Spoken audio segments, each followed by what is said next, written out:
Emilio, buenas tardes. Voy a hablar un poco de los temas de química, los cuales son primero que nada, como dice aquí, elementos de la periódica. ¿Qué es los elementos de la periódica?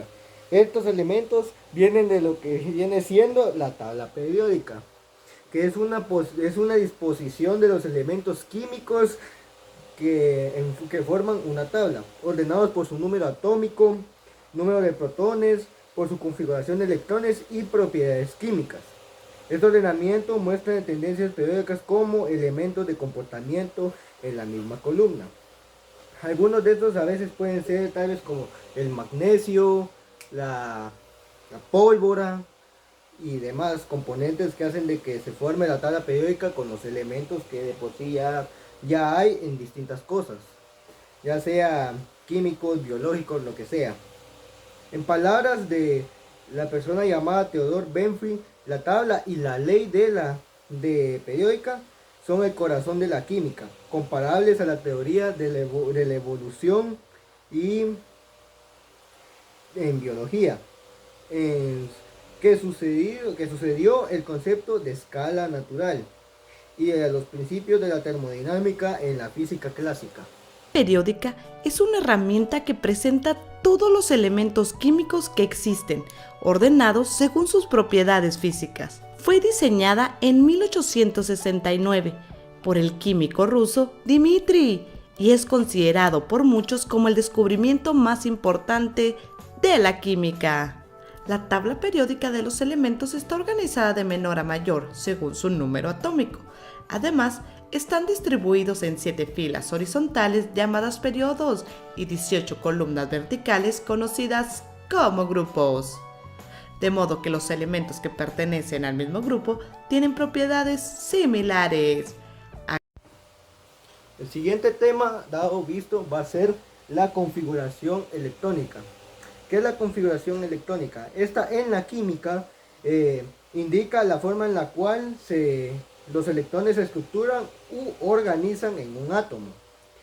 De acuerdo con el modelo de capas electrónicas que expresa las funciones de onda del sistema como un producto de orbitales antisimetrizados. La configuración electrónica es importante porque determina totales de combinación de química de los átomos y por lo tanto su posición en la tabla periódica es demasiado importante para los elementos. Aquí un ejemplo de cómo funcionaría esto.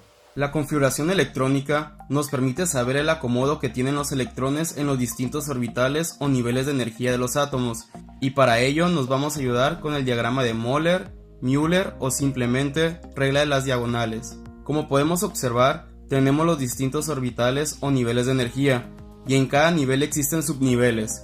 Está el subnivel S, en donde solamente puede haber 2 electrones, el P, donde el número máximo de electrones es 6, el D con 10 electrones y el F con 14 electrones como máximo.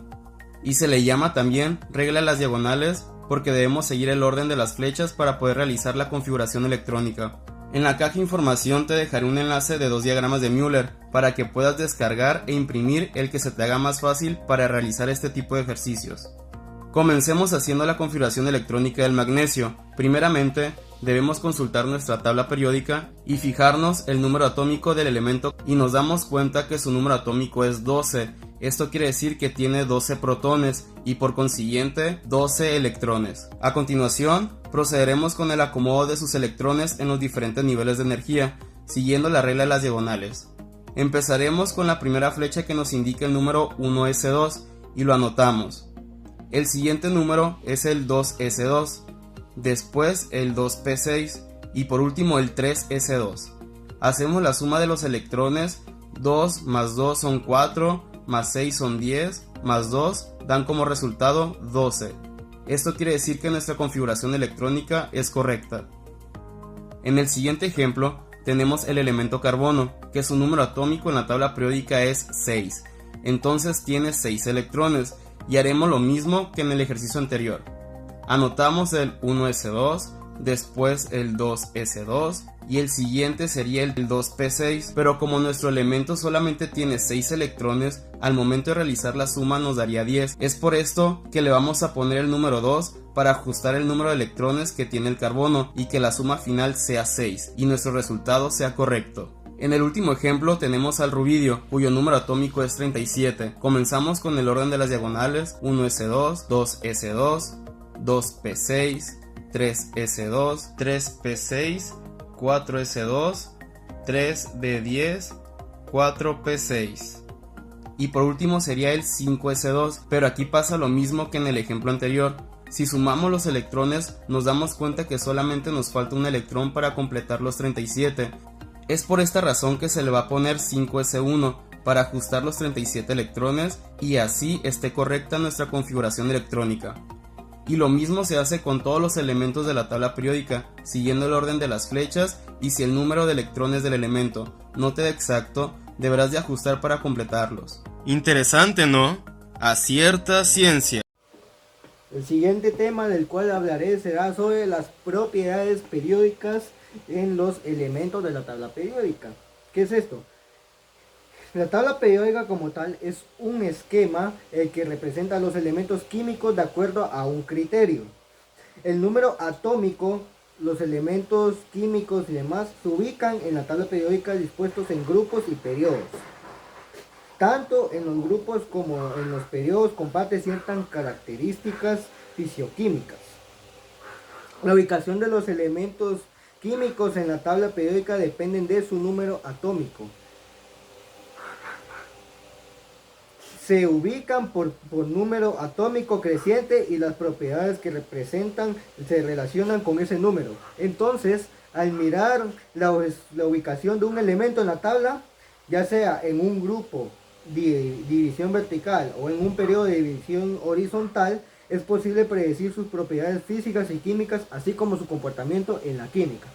Conocemos hoy en día está diseñada de acuerdo con el número atómico y la configuración electrónica de los elementos químicos. Las propiedades periódicas de los elementos químicos son las características que tienen los elementos dependiendo de su posición en la tabla periódica. Las principales propiedades son el tamaño de los átomos, carácter metálico, afinidad electrónica, energía de ionización y la electronegatividad. El tamaño de los átomos, como su nombre lo indica, nos dice qué tan grande es el átomo desde su núcleo hasta su última capa o nivel de energía. En la tabla periódica, mientras más hacia la izquierda y hacia abajo se encuentre un elemento, mayor será el tamaño de su átomo.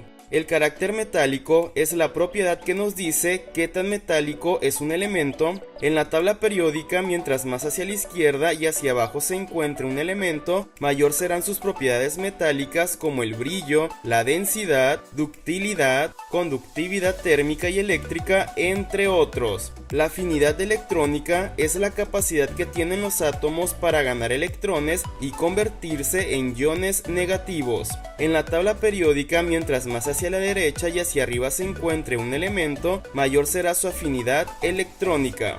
La energía de ionización se refiere a la energía necesaria para arrancar un electrón a un átomo neutro, convirtiéndolo en un ion positivo. En la tabla periódica, mientras más hacia la derecha y hacia arriba se encuentre un elemento, mayor será su energía de ionización. Y la electronegatividad es la fuerza que tiene un átomo de atraer hacia sí mismo a los electrones cuando forma un enlace químico. En la tabla periódica, mientras más hacia la derecha y hacia arriba se encuentre un elemento, mayor será su electronegatividad. Interesante, ¿no? Acierta. Siguiente tema, el cual mencionaré, es el enlace químico, como aquí dice. En química, un enlace es el proceso químico generado por las interacciones atractivas entre átomos y moléculas, que confiere estabilidad a los compuestos químicos diatómicos y poliatómicos. La explicación de tales fuerzas atractivas en un área compleja que está descrita por las leyes de la química cuántica. Es la fuerza existente entre los átomos que, una vez que se han formado un sistema estable, luego las moléculas, cristales, metales, gases diatómicos que forman la mayor parte del ambiente físico que nos rodea, están unidos por enlaces químicos que determinan las propiedades Químicas, físicas y químicas de la materia. Átomos de un mismo o diferente elemento. Existen tres tipos de enlaces químicos: enlace iónico, covalente y metálico. Estos enlaces presentan las siguientes características. El enlace iónico se forma cuando se une un elemento metal con uno no metal. Por ejemplo, el sodio y el cloro, que al unirse forman cloruro de sodio. En este tipo de enlace ocurre una transferencia de electrones. Esto quiere decir que un elemento le quita electrones al otro, provocando que queden cargados eléctricamente, uno con carga positiva y otro con carga negativa.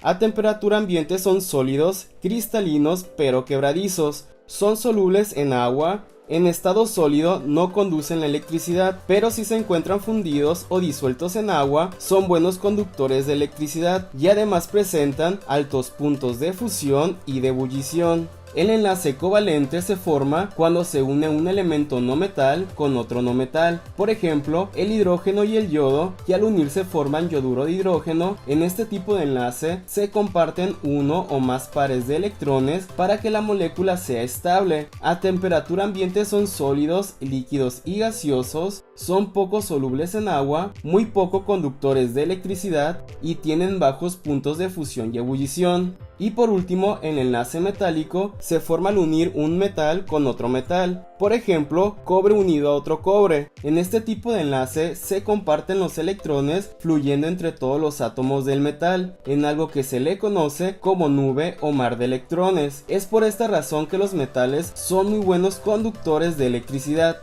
A temperatura ambiente son sólidos, a excepción del mercurio. No son solubles en agua y tienen altos puntos de fusión y ebullición, y además poseen ese brillo metálico que los caracteriza. Interesante, ¿no? Acierta. El siguiente tema del cual hablaré será la nomenclatura química.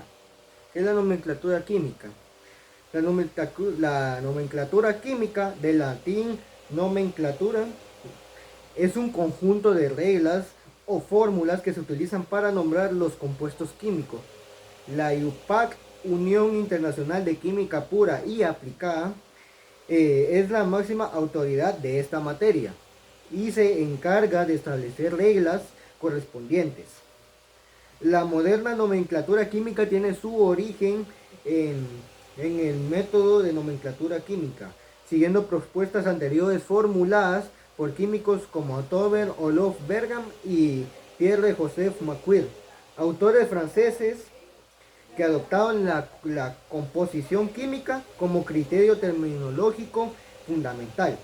Los elementos fueron designados con nombres simples, aunque sin ningún criterio común y únicos, mientras que los nombres de los compuestos químicos fueron establecidos a partir de los nombres de sus elementos constituyentes más una serie de sufijos.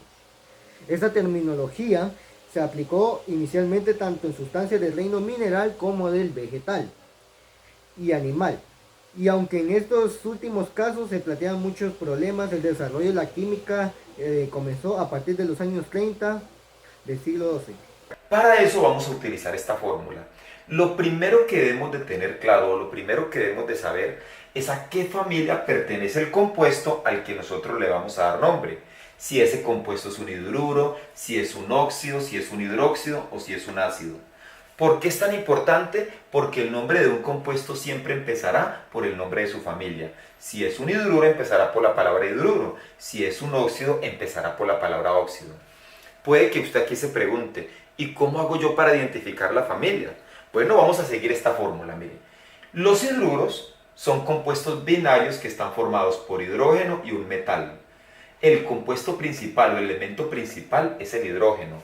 O sea que estos dos compuestos que tenemos acá hacen parte de la familia de hidruros. Y cuando los nombremos, su nombre empezará por la palabra hidruro. Los óxidos están formados por dos elementos. El elemento principal es el oxígeno, por eso se llaman óxidos. Por ejemplo, estos que tenemos acá son óxidos. Están formados por oxígeno y otro elemento. Los hidróxidos van a tener tres elementos. Uno es el hidrógeno y otro es el oxígeno. Por eso se llaman hidróxidos, porque tienen hidrógeno y oxígeno y están acompañados de un metal. O sea que estos dos compuestos hacen parte de los hidróxidos. Y los ácidos que vamos a estudiar el día de hoy se caracterizan porque tienen tres elementos. El primero es el hidrógeno, es un elemento principal, siempre va a estar. Y el último será el oxígeno, que también va a estar siempre. Y en la mitad van a tener un elemento que puede variar. Por ejemplo, estos tres hacen parte de la familia de los ácidos. Ahora, una vez que hemos identificado la familia, luego se va a poner